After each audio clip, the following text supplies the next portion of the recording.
लौट आए। लौटकर द्वार पर बैठे हुए ब्राह्मणों बंधुजनों तीनों और अनाथों के साथ स्वयं भी भोजन करके सुख पूर्वक ऐसा करने से उसमें कहीं भी विकृति नहीं हो जाती। यह सब सत्य है और कटु सत्य है। इस प्रकार प्रतिवर्ष गुरु की उत्तम आराधना करने वाला शिष्य इस लोक में महान भोगों का उपभोग करके अंत में शिवलोक को प्राप्त होता है। हे मुने, यह साक्षात भगवान शिव का कहा हुआ उत्तम रहस्य है जो वेदांत के सिद्धांत से निश्चित किया गया है। तुमने मुझसे जो कुछ सुना है उसे विद्वान पुरुष तुम्हारा ही मत कहेंगे। अतः यदि इसी मार्ग से चलकर शिवो अस्म्यामिस्म, मैं शिव हूँ, इस रूप में आत्म रूप भगवान शिव की भावना करता हुआ शिव रूप हो जाता है। महर्षि सूत जी कहते हैं, इस प्रकार मुनीश्वर वामदेव को उपदेश देकर दिव्य ज्ञानदाता गुरुदेव देवेश्वर कार्तिकेय पिता माता के सर्वदेव वंदित चरणारविंदों का चिंतन करते हुए अनेक शिखरों से आवृत शोभाशाली एवं परम आश्चर्यमय कैलाश को चले। श्रेष्ठ शिष्यों सहित वामदेव भी मयूर वाहन कार्तिकेय को प्रणाम करके शीघ्र ही परम अद्भुत कैलाश शिखर पर आ पहुँचे और महादेव जी के निकट जा उन्होंने उमा सहित महेश्वर के मायानाशक मोक्षदायक चरणों का दर्शन किया। फिर भक्ति भाव से अपना सारा अंग भगवान शिव को अर्पित करके वे शरीर की सुधि बुद्धि भुलाकर उनके निकट दंड की भांति पड़ गए और बारंबार उठ कर नमस्कार करने लगे। तत्पश्चात उन्होंने भांति भांति के स्तोत्रों द्वारा जो वेदों और आगामों के रस से परिपूर्ण थे जगदम्बा और पुत्र सहित परमेश्वर शिव का स्तवन किया।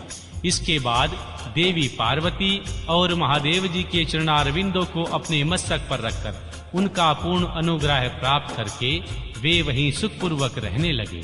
तुम सभी ऋषि भी इस प्रकार प्रणव के अर्थभूत महेश्वर का तथा वेदों के गोपनीय रहस्य वेद सर्वस्व और मोक्षदायक कारक मंत्र ओमकार का ज्ञान प्राप्त करके यहीं सुख से रहो तथा विश्वनाथ जी के चरणों में सायुज्य रूपा अनुपम एवं उत्तम मुक्ति का चिंतन किया करो।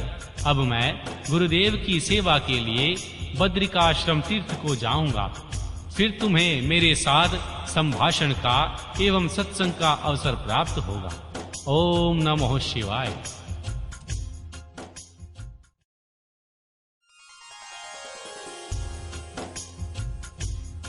वायवीय संहिता पूर्व खंड। प्रयाग में ऋषियों द्वारा सम्मानित महर्षि सूत जी के द्वारा कथा का आरंभ, विद्या स्थानों एवं पुराणों का परिचय तथा वायु संहिता का आरंभ। श्री व्यास जी कहते हैं, जो जगत की सृष्टि पालन और संहार के हेतु तथा प्रकृति और पुरुष के ईश्वर हैं, उस प्रथम गण पुत्रद्वय तथा उमा सहित भगवान शिव को नमस्कार है, जिनकी शक्ति की कहीं तुलना नहीं है, जिनका ऐश्वर्य सर्वत्र व्यापक है तथा स्वामित्व और विभुत्व जिनका स्वभाव कहा गया है। उन विश्वद्रष्टा सनातन अजन्मा अविनाशी महान देव मंगलमय परमात्मा भगवान शिव की मैं शरण लेता हूँ, जो धर्म का क्षेत्र और महान तीर्थ है, जहाँ गंगा और यमुना का संगम हुआ है तथा जो ब्रह्मलोक का मार्ग है। उस प्रयाग में शुद्ध हृदय वाले सत्यव्रत पारायण महातेजस्वी एवं महाभाग मुनियों ने एक महान यज्ञ का आयोजन किया। वहां कलेश रहित कर्म करने वाले उन महात्माओं के यज्ञ का समाचार सुनकर निपुण कथावाचक त्रिकालवेता उत्तम नीति के ज्ञाता तथा कांतदर्शी विद्वान पौराणिक शिरोमणि महर्षि सूत जी उस स्थान पर आए। महर्षि सूत जी को आते देखकर मुनियों का मन प्रसन्नता से खिल उठा। उन्होंने उनसे सत्वामना पूर्वक मधुर बातें कही, उनकी यथा योग्य पूजा की। मुनियों द्वारा की हुई उस पूजा को ग्रहण करके महर्षि सूत जी ने उनकी प्रेरणा से अपने लिए बताए गए उपयुक्त आसन को स्वीकार किया। उस समय महर्षियों ने अनुकूल वचनों द्वारा उनका सत्कार करते हुए उन्हें अत्यंत अभिमुख करके यह बात कही। ऋषि बोले, शिव भक्त शिरोमणि महाबुद्धिमान महाभाग रोम हर्षण जी, आप सर्वज्ञ हैं और हमारे महान सौभाग्य से यहाँ पधारे हैं। तीनों लोक में ऐसी कोई बात नहीं है जो आपको विदित ना हो।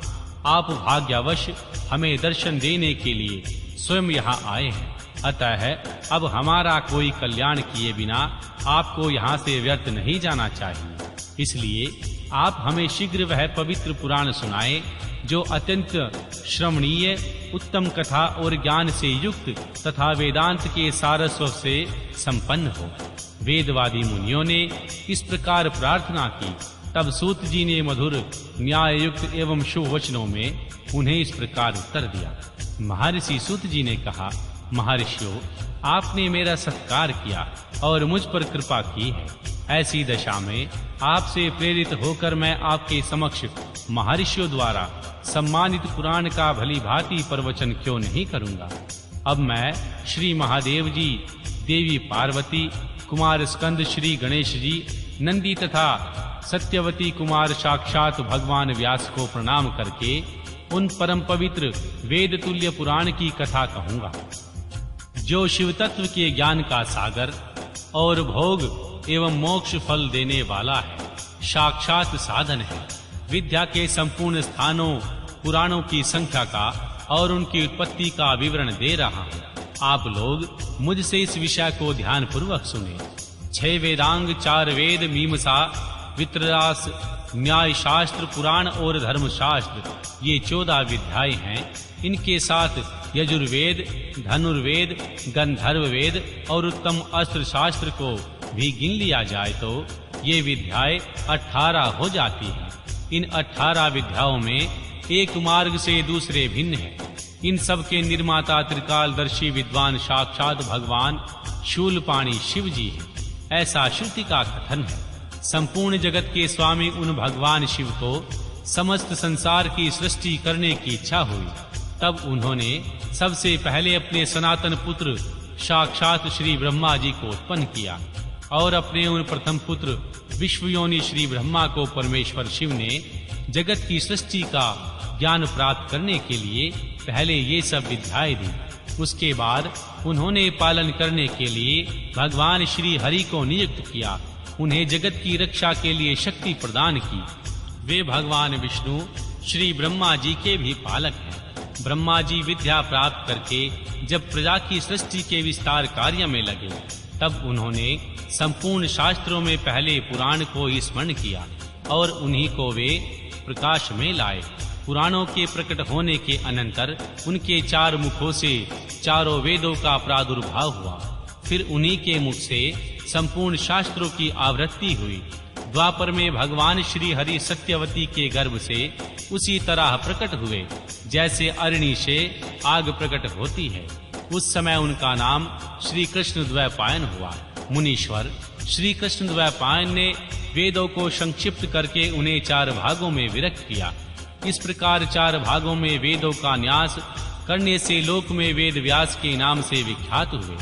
इसी तरह उन्होंने पुराणों को संक्षिप्त करके 4 लाख श्लोकों से सीमित किया।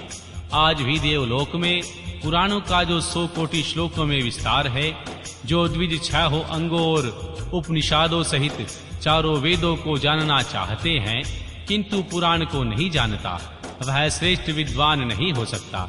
इतिहास और पुराणों में वेद की व्याख्या करें।